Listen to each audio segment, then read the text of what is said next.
बहुत बड़ी प्रॉब्लम है। अक्सर हम ये सोच तो लेते हैं कि हमें यूपीएससी का एग्ज़ाम देना है, लेकिन हमें समझ नहीं आता कि आखिर शुरुआत कैसे करें, how to start our preparation.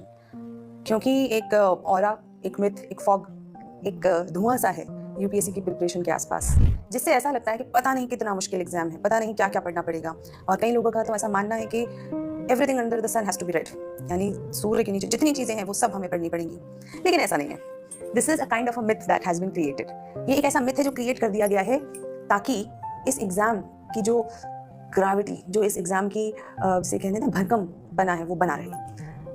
ये वाली बात तो सही है कि पढ़ना तो बहुत कुछ होता है, एग्ज़ाम बहुत आसान भी नहीं है, लेकिन इतना मुश्किल भी नहीं है, इम्पॉसिबल भी नहीं है। बहुत सारे बच्चे आसानी से इसे पढ़ते हैं और इसे क्लियर भी करते हैं। Now the real question, how to start. Most of the time when we think about UPSC, we are not very serious about it. UPSC को हम एक अनअचीवेबल गोल, एक यूटोपिया की तरह अपना एक गोल बना लेते हैं, जहाँ पर हम ऐसा कहने तो लगते हैं, स्कूल से ही कहने लगते हैं कई बार कि मुझे ऑफिसर बनना है, and I want to be a collector, I want to be an IAS, ऐसी वाली बातें करने लगते हैं। लेकिन आप ये रियलाइज़ करेंगे कि आपने कभी भी सीरियसली उसे पढ़ना स्टार्ट नहीं किया है, and that is the real problem.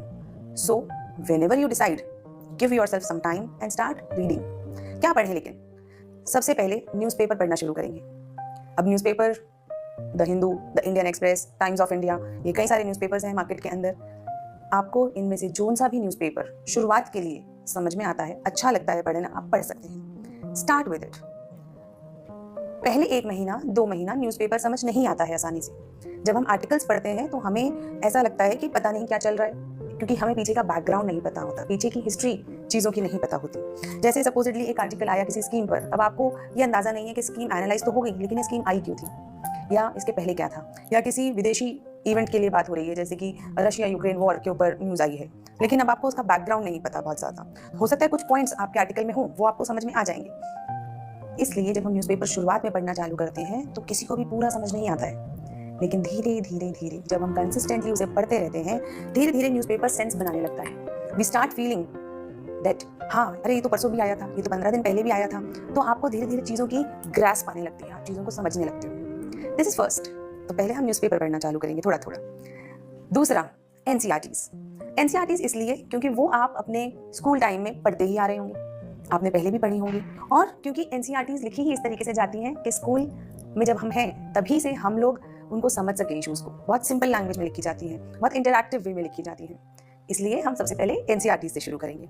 और एनसीईआरटीज़ यूपीएससी के लिए भी बहुत इंपॉर्टेंट है, बल्कि सभी गवर्नमेंट एग्जाम्स के लिए इंपॉर्टेंट है, क्योंकि ये वही किताबें हैं जो लगभग सारे इंडिया के पास, इंडिया के बच्चों के पास, पैन इंडिया प्रेजेंस है इन किताबों की। तो हम कैसे पढ़ें, कौन से सब्जेक्ट से शुरुआत करें?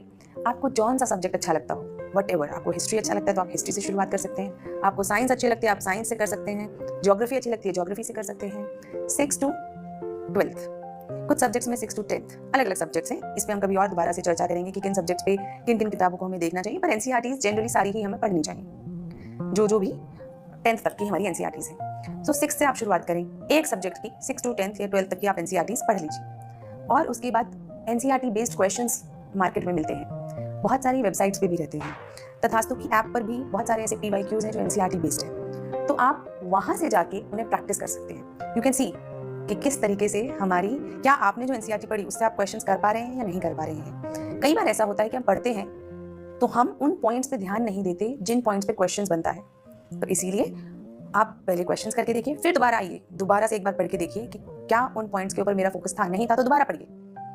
और एक बार जब आप एनसीईआरटीज़ पढ़ लेंगे, आपको कॉन्फिडेंस आ जाएगा कि हाँ, अगर मैं पढ़ लेता हूँ या लेती हूँ, उसके बाद मैं एमसीक्यू क्वेश्चंस कर लेती हूँ, then we will move on to the standard books. There are different ways. अगर आपको लगता है कि मुझे कॉन्सेप्ट समझने के लिए, मुझे अपने शेड्यूल को मैनेज करने के लिए टीचर्स मेंटर्स की ज़रूरत है, तो आप इंस्टीट्यूट ज्वाइन कर सकते हैं। वहाँ पे आपको क्लासेस मिलती हैं, प्रॉपर टीचर्स मिलते हैं, तो आपका शेड्यूल स्ट्रीमलाइन हो जाता है, आपका एक डिसिप्लिन आ जाता है आपकी प्रिपरेशन के अंदर, क्योंकि आपने बहुत सारा काम आउटसोर्स कर दिया, समझाने का, पढ़ाने का, डाउट क्लियरेंस का, मेंटरिंग का, शेड्यूल बनाने का, ये सब काम आपने आउटसोर्स कर दिया बस। लेकिन फिर भी पढ़ना तो आपको ही पड़ेगा, आपको ही क्लासेस अटेंड करके अपने नोट्स बना के एमसीक्यूज करने होंगे। So you should be having that discipline in your mind that if I have to do it then I must follow the rigour, the process of it. तो उसकी process को आप फॉलो कर सकते हैं। अगर आप सेल्फ स्टडी करना चाहते हैं तो आपके लिए डिसिप्लिन मेंटेन करना बहुत ज़्यादा ज़रूरी है, ज़रूरत से भी ज़्यादा ज़रूरी है, क्योंकि डेली एक एक छोटा छोटा टॉपिक उठा के उसे ख़त्म करना और टाइमली ख़त्म करना बहुत ज़रूरी है। नहीं तो कई बार प्रिपरेशन का जो लेवल है या टाइम है वो खिंचता चला जाता है रबड़ की तरह। पहले 2 दिन टारगेट पूरा नहीं हुआ, फिर 1 दिन अच्छी पढ़ाई हो गई, फिर आप दोबारा से ट्रैक से साइड हो गए, और फिर तो इससे क्या होता है, हम पढ़ तो रहे हैं लेकिन सालों साल तक हमारा सिलेबस ही कंप्लीट नहीं हुआ, मेजर टॉपिक्स या सब्जेक्ट्स कंप्लीट नहीं हुए, ऐसा भी होता है। तो इसीलिए maintain your discipline, standard books and slowly and steadily. जैसे ही आपके पास थोड़ा थोड़ा कंटेंट आने लगे, आप आंसर राइटिंग, एसे राइटिंग, इन सब पे भी प्रोग्रेस कर सकते हैं। धीरे धीरे लिखिए, अपने मेंटर्स, अपने टीचर्स को दिखाइए कि कहाँ कैसे इंप्रूवमेंट किया जा सकता है, और जैसे जैसे इंप्रूवमेंट आता जाएगा वैसे वैसे आपकी मेंस की भी तैयारी होती जाएगी। Answer writing is an art. एक बार आपको आंसर राइटिंग आ गई, उसके बाद तो जिस भी सब्जेक्ट या जिस भी चीज़ का आपके पास कंटेंट है आप उसे लिख सकते हैं। जब मैं तथास्तु पे आंसर राइटिंग की क्लासेस लेती हूँ, so we make sure that we do live answer writing. What is live answer writing? सामने बैठ के लिखना।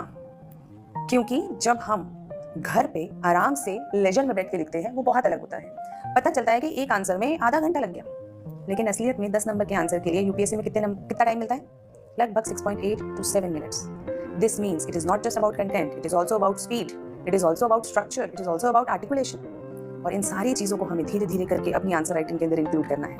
और जब आप में इतना डिसिप्लिन, इतना फोकस आ जाता है, तो कुछ पर्सनालिटी डेवलपमेंट की चीज़ों को अपने अंदर इनकलकेट करके, अपने कम्युनिकेशन स्किल्स को इंप्रूव करके, then we should go for the stage of interview.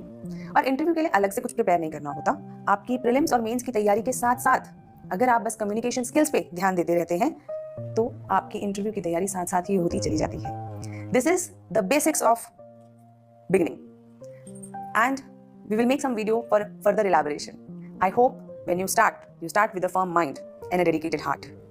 जब भी आप तैयारी शुरू करें, एक पर्टिकुलर दिन, समय निश्चित करके शुरुआत करें कि आज से मैं इसकी तैयारी शुरू कर रही हूँ या कर रहा हूँ। उसको एक ऐसा ना बनाएं कि आप तैयारी कर भी रहे हैं और कर नहीं भी रहे। No half hearted efforts, your efforts should be complete. Whenever you decide with complete integrity. और ये याद रखिए, जिस भी गोल के प्रति हम ऑनेस्ट नहीं हैं, फुल्ली डेडिकेटेड नहीं हैं, वो कभी नहीं मिलता। और अक्सर जिस भी गोल के लिए हम बहुत डेडिकेटेड होते हैं, फोकस्ड होते हैं, वो अक्सर मिल जाया करता है। So first and the foremost thing is whether you really want to do it or you just want to say it। सिर्फ कहने से काम नहीं बनता।